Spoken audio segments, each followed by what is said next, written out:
2024 টি-20 বিশ্বকাপের ফাইনালে পৌঁছে গেল ভারতীয় ক্রিকেট দল। টুর্নামেন্টের দ্বিতীয় সেমিফাইনাল ম্যাচে ইংল্যান্ডের বিরুদ্ধে খেলতে নেমেছিল তারা। অক্ষর প্যাটেল এবং কুলদীপ যাদবের যুগলবন্দিতে ইংল্যান্ড কার্যত নাকের জলে চোখের জলে হয়ে যায়। টি-20 বিশ্বকাপে আরও একটা বদলা নীল ভারতীয় ক্রিকেট দল। 2022 সালের টি-20 বিশ্বকাপের সেমিফাইনাল ম্যাচে এই ইংল্যান্ডের কাছে 10 উইকেটে হেরে টুর্নামেন্ট থেকে বিদায় নিতে হয়েছিল টিম ইন্ডিয়াকে। রোহিত শর্মারা সুদে আসলে মিটিয়ে দিলেন শেষ পর্যন্ত ইংল্যান্ড। 68 রানে পরাস্ত হল। 3টে উইকেট করে শিকার করলেন অক্ষর প্যাটেল এবং কুলদীপ যাদব 1 উইকেট শিকার করলেন জশপ্রীত বুমরাহ। আগামী শনিবার বার্বাডোজে দক্ষিণ আফ্রিকার বিরুদ্ধে ফাইনাল ম্যাচ খেলতে নামবে টিম ইন্ডিয়া। টিম ইন্ডিয়া 10 বছর পর আবারও টি-20 বিশ্বকাপে ফাইনালের টিকিট কনফার্ম করতে পেরেছে ভারতীয় ক্রিকেট দল। ইতিপূর্বে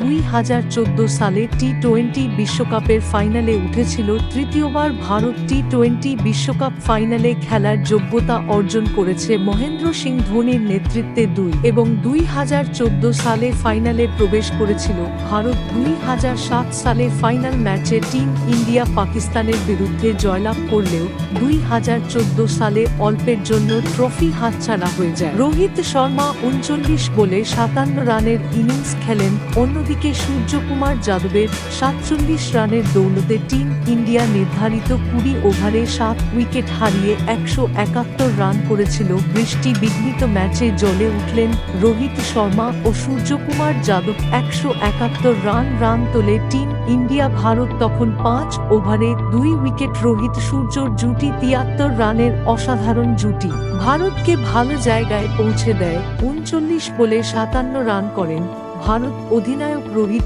অন্যদিকে 36 বল খেলে 47 রান করেন সূর্যকুমার। দেন হার্দিক পান্ড্য আর জাদেজা ও অক্ষর প্যাটেল 2টি ছক্কা হাঁকান। হার্দিক 23 রান করেন। 9 বল খেলে 17 রান তুললেন জাদেজা এবং 6 বলে 10 রান তুলে নেন অক্ষর প্যাটেল। 20 ওভারে 7 উইকেটের বিনিময়ে 171 রান তোলে ভারত। ইংল্যান্ডের 26 রানের মাথায় প্রথম ধাক্কাটা দেন অক্ষর প্যাটেল। তুলে নেন জশ বাটলারের উইকেট। 2 স্পিনার কুলদীপ যাদব ও অক্ষর প্যাটেল উভয়েই 3টি করে উইকেট নেন। এই 2-এর স্পিন ফাঁদেই 103 রানে অল আউট হয়ে যায় ইংল্যান্ড। 16 ওভারে 103 রানে অল আউট হয়ে যায়। কুলদীপ যাদব 19 রান দিয়ে 3টে উইকেট শিকার করেন। অন্যদিকে অক্ষর প্যাটেল 23 রান দিয়ে শিকার করেন 3 উইকেট। অক্ষরের হাতেই ম্যাচ সেরার পুরস্কার তুলে দেওয়া হয়েছে। ইংল্যান্ডের হয়ে সর্বাধিক 25 রান করেন হ্যারি ব্রুক। ফাইনাল ম্যাচে তাদের এমন একটি দলের বিরুদ্ধে খেলতে হবে যারা এই প্রথমবার টি-20 বিশ্বকাপের ফাইনালে উঠেছে। শনিবার বার্বাডোজে দক্ষিণ আফ্রিকার বিরুদ্ধে ফাইনাল ম্যাচ খেলতে নামবে টিম ইন্ডিয়া।